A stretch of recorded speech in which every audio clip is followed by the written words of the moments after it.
So here I've got some Philodendron Glorious seeds. There's 15 of them there. Now you'd sell that plant for over $1,000, so essentially my hand there's 15 grand. My name's Luke Stein. I collect rare plants and I grow a lot of them and sell them at markets and online. I'd probably have over $50,000 in plants, I think. One of my prize collections here is the Anthurium variegated. I purchased this as a seedling. I think I paid $300 when it was really tiny, and I've seen them fetch up to $1,200. At the moment, at this size, I'd say that would be between $500 to $600. And we come over here, we've got the Philodendron Glorious. It's a cross between the melanochrysum and the gloricium. So it's got the vining capabilities of the melanochrysum, but you get the bigger foliage, which is beautiful. At this size, I'd probably sell that for $500 to $600, but a small cutting of that would go for $200, no dramas.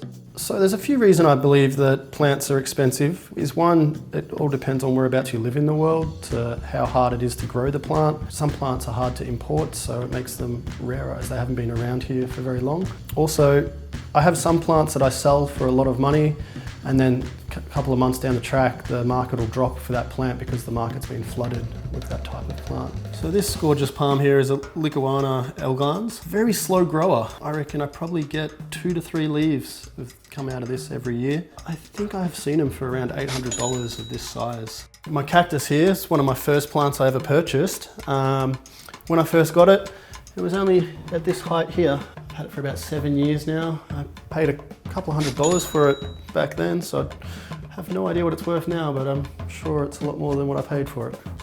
I'm not afraid of killing my plants because one of the reasons I actually love growing them is I like to find out how I can grow them larger, and so that involves a lot of experiments, and sometimes you do lose a plant. I have lost a couple of expensive plants here and there, but you learn, and they only grow bigger and better once you've made your mistakes. So over here we have another one of my favorite plants. It's called the Splendid, and I just love the detail in the foliage with the veins, and you get the long ungulated leaves. I could probably get $300, maybe a little bit more. But yeah, very well sought after on the market at the moment.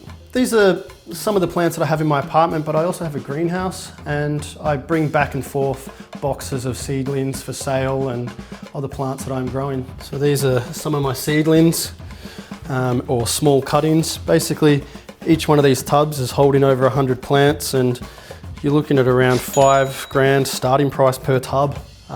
And that's just kind of like your basic plants. It's a very big mix of Anthuriums.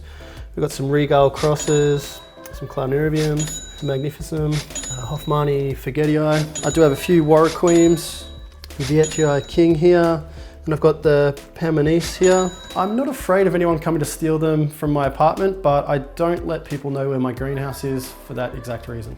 Growing plants started out as my hobby. It's slowly starting to take over what I do, and I'm spending more and more time each week growing and selling plants, and I'm hoping in the next 6 months to 12 months that this will be my full-time job, just growing and selling plants, and I find it very rewarding and relaxing. If you were just getting started into the rare plant game, I'd suggest jumping onto Facebook. There's a lot of groups that buy and sell, and also if you have some issues with your plant not being healthy, people are happy to help you get your plant back on track.